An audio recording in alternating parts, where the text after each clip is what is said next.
सरफराज भाई बहुत मेरे पास आते हैं, तकरीबन दिन में 3-4 लड़के आते ही हैं जॉब के लिए। अस्सलाम वालेकुम दोस्तों, मेरा नाम है सरफराज अली और आप लोग देख रहे हैं मेरा YouTube channel info with Sarfaraz. आज दोस्तों फिर से मैं टेक्सटाइल की शॉप में मौजूद हूं। आप देख सकते हैं कि मेरे बैक साइड में भी कुछ सूट्स वगैरह हैं जो आपको नज़र आ रहे होंगे। तो आज भी मैं एक दोस्त हैं बहुत ही अच्छे और मेरे पुराने, जिनके पास मैं आया हूँ आपके लिए इन्फॉर्मेशन हासिल करने के लिए। इनके पास दोनों ही एक्सपीरियंस है। इन्होंने पहले जो है कि स्ट्रगल की, जॉब्स की, और उसके बाद जो है कि इन्होंने अपना जो है कि बिज़नेस स्टार्ट कर लिया। और असल में जो इनके पास आने का मकसद है कि इन्होंने जॉब कैसे हासिल की थी और अपनी जर्नी बताएंगे, किस तरह से स्ट्रगल करते रहे, इन्होंने सेल्स की जॉब हासिल की और काम की, और आज माशाल्लाह ये कामयाब बिजनेसमैन बन चुके हैं। इनकी 2 शॉप्स इस वक्त मीना बाज़ार में मौजूद है। तो मैं आपकी मुलाकात जो है कि करवाता हूँ। बाबर नाम है उनका, तो आइए चलते हैं बाबर से मुलाकात करते हैं। तो दोस्तों आपकी मुलाकात बाबर से करवाते हैं। अस्सलाम वालेकुम बाबर। वालेकुम सलाम।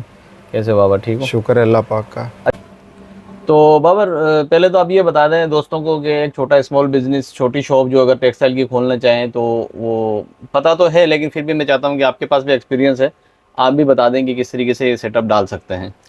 सरफराज भाई देखें, अगर छोटा बिजनेस करना चाहते हैं, नॉर्मल छोटा, ज़्यादा बड़ा नहीं, तो उसमें ये होगा कम से कम इनके पास 80 से 1 लाख तक होना चाहिए। 80,000 या 1 लाख दिरहम तक होना चाहिए छोटे बिजनेस के लिए।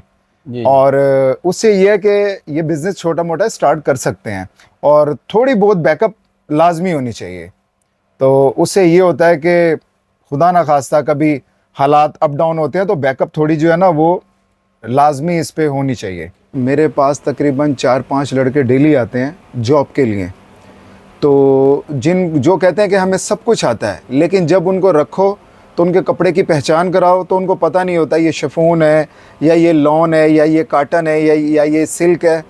एक तो ये बात होगी। दूसरा, उनको जब उनसे कहो ना कि सेटिंग करो आप शॉप की, माल तरतीब से लगाओ, तो वो चीज़ भी फिर उनको नहीं आती। तो वैसे वो कहेंगे हमें सब कुछ आता है, लेकिन आता जाता कुछ नहीं होता। तो इसलिए उनके लिए भी प्रॉब्लम होती है बहुत। वो यहाँ पे आके बहुत परेशान रहते हैं।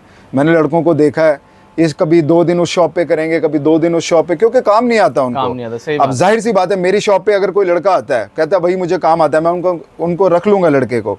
जब मैं उसका काम 1 दिन या 2 दिन में देखूंगा तो मुझे नहीं समझ आएगा, मैं कहूँगा भाई नहीं, आपका ज़रूरत नहीं है मुझे। तो ये चीज़ है, लड़कों को एक तो जो जॉब के लिए आते हैं, सबसे बड़ी बात उसको कपड़े की पहचान होनी चाहिए कि ये लॉन है या ये कॉटन है या ये सिल्क है या ये शिफॉन है। एक तो इस चीज़ का। दूसरा ये है कि सेटिंग आनी चाहिए कि दुकान को किस तरीके से लगाना है, एक ये चीज़ सेटिंग की। और दूसरा ये कि कपड़े की पहचान होनी चाहिए। तो ये चीज़ें होती हैं कि जो फर्स्ट अगर आप इंटरव्यू के लिए जाते हैं ना कपड़े की शॉप पे, वो इस चीज़ के बारे में मालूमात ज़रूर करते हैं। तो बात काट रहा हूँ बाबर की। तो दोस्तों अब आपको बताने का मकसद ये है कि जैसे कि बाबर ने बताया है, ये इंटरव्यू भी ले रहे हैं और इन्होंने खुद ने भी सेल्स की जॉब की है।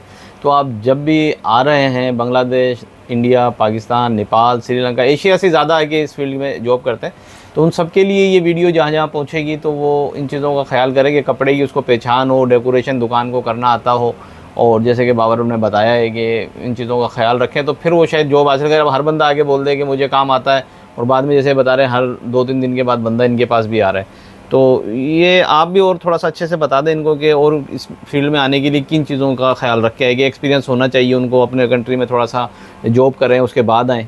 जी सरफराज भाई, अगर तो उन्होंने दुबई आना है तो उस चीज़ के लिए उनको अपने मुल्क से, चाहे वो किसी भी कंट्री से आ रहे हैं, पाकिस्तान, इंडिया, बांग्लादेश, नेपाल या कहीं से भी, तो वहाँ से थोड़ा सा एक्सपीरियंस ले लें।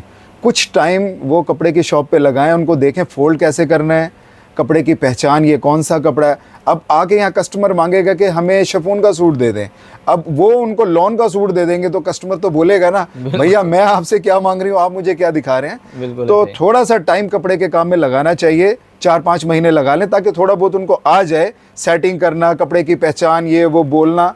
तो ये चीज़ें ज़रा होती हैं कि कस्टमर के सामने जब कस्टमर पूछे तो तुरंत वो बता सकें। सही। अच्छा, और दूसरा ये बताएं बाबर के, लोगों के अंदर एक ये भी टेंशन है कि सेल्स के काम में जाएंगे तो इंग्लिश आना चाहिए, ज़बान आना चाहिए, ये कितना मैटर करती है, ताकि वो इसके ऊपर भी काम करके आएँ कि इंग्लिश फुल आनी चाहिए या गुजारा है उस पर बंदा समझ ले और समझा ले। इसके ऊपर ही मेरा ख्याल है इस जॉब के अंदर काम कर सकते हैं। तो ये भी आप क्लियर कर दें कि उसकी टेंशन लेने की उनको ज़रूरत नहीं है। नहीं, देखें सरफराज भाई, ये जिस जगह पे हम बैठे हैं ना दुबई में, तो अल्हम्दुलिल्लाह यहाँ पे तो सबको कस्टमरों को तकरीबन हिंदी भी आती है, उर्दू भी आती है, पंजाबी इंग्लिश सबको आती है। तो यहाँ पे आपको थोड़ी बहुत इंग्लिश ज़रूर आनी चाहिए ताकि समझ आ जाए अगला क्या मांग रहा है। ये भी नहीं कि बिल्कुल ही नहीं आनी चाहिए, अगला क्या मांग रहा है ये आपको पता होना चाहिए कि ये चीज़ अगला मांग रहा है ताकि वो दिखा सकें। तो थोड़ी बहुत आपको इंग्लिश ज़रूर आनी चाहिए। चाहिए। तो दोस्तों आप देखा कि थोड़ा बहुत इंग्लिश समझना आनी चाहिए और समझाना आनी चाहिए। ज़रूरी नहीं कि आपको फुल है, लेकिन इतनी आनी चाहिए कि आप कस्टमर को चीज़ें दिखा सकें, बता सकें। तो और कुछ ऐसी कोई इन्फॉर्मेशन है जो इस जॉब को सर्च करने के लिए बंदे के पास होनी चाहिए, अगर आप बताना चाहें, या इसके अंदर ये आके इतना है कि भाई एक्सपीरियंस थोड़ा सा कंट्री का हो, उसको कपड़े की पहचान हो, तो वो आगे अपनी जॉब सर्च कर सकते हैं? हाँ जी बिल्कुल, यहाँ पे अगर कपड़े की आपको एक्सपीरियंस है तो यहाँ पे ज़रूर आएँ, तो इंशाल्लाह यहाँ पे जॉब मिल जाती है। दरअसल काम करने वाला लड़का होगा ना, एक्सपीरियंस होगा, तो उसको जॉब मिल जाती है। जॉब उनके लिए प्रॉब्लम होती है जिनको कुछ आता ही नहीं है, वो प्रॉब्लम होती है, या जो करना ही नहीं चाहते आगे, या जो करना ही नहीं चाहते, जो आगे कहते हैं कि इतनी मेहनत तो मैं करूंगा तो मैं पाकिस्तान, इंडिया, बांग्लादेश में भी कमा लूंगा, और वहाँ सो के वो टाइम गुजार रहा होता है, यहाँ आके उसकी सारी चीज़ें जाग जाती हैं। तो ये ज़रा माइंड को सेट करके आएँ जब भी आएँ कि यहाँ मेहनत करनी होती है, अपने कंट्रीज़ की तरह नहीं है कि घर में सब चीज़ें मिल जाएंगी, यहाँ सब खुद करना है। बिल्कुल बिल्कुल सरफराज भाई, बिल्कुल ऐसा ही है कि जब हम किसी कंट्री में जा रहे हैं तो समझे हम जॉब करने अगर जा रहे हैं तो वहाँ के फिर उस रूल्स के हिसाब से हमें चलना पड़ेगा। अब यहाँ पे जाहिर सी बात है, आप यहाँ पे जॉब करने या मेहनत करने आ रहे हैं तो आपको फिर मेहनत तो करनी पड़ेगी। अब आप कहें मैं घर पे सो रहा हूँ या मैं आज नहीं जाता, तो ये चीज़ें यहाँ पे नहीं चलती। हाँ, अगर कोई इशू है या कोई प्रॉब्लम है वो एक अलग बात है, बाकी यहाँ पे तो काम तो फिर काम ही है यहाँ पे। बिल्कुल। तो दोस्तों जैसा आपने देखा कि बाबर ने बड़े अच्छे तरीके से एक्सप्लेन किया है कि आप अगर सेल्स की जॉब यहाँ अगर करना चाहते हैं टेक्सटाइल फील्ड के अंदर, तो आपको किन चीज़ों का ख्याल करना और कितना काम आपको आना चाहिए, कितना एक्सपीरियंस आपके पास होना चाहिए। तो वीडियो अगर आपको अच्छी लगी हो तो लाइक ज़रूर कीजिएगा, मेरे चैनल को सब्सक्राइब कीजिएगा, बेल आइकन को ज़रूर क्लिक कीजिएगा कि इसी तरीके की इन्फॉर्मेटिव वीडियो आपके लिए मज़ीद बनाते रहें और आपके लिए लेकर आते रहें। एक नई वीडियो के साथ फिर मैं आपके लिए हाजिर होऊंगा, तब तक के लिए मुझे इजाज़त दें। अल्लाह हाफिज़।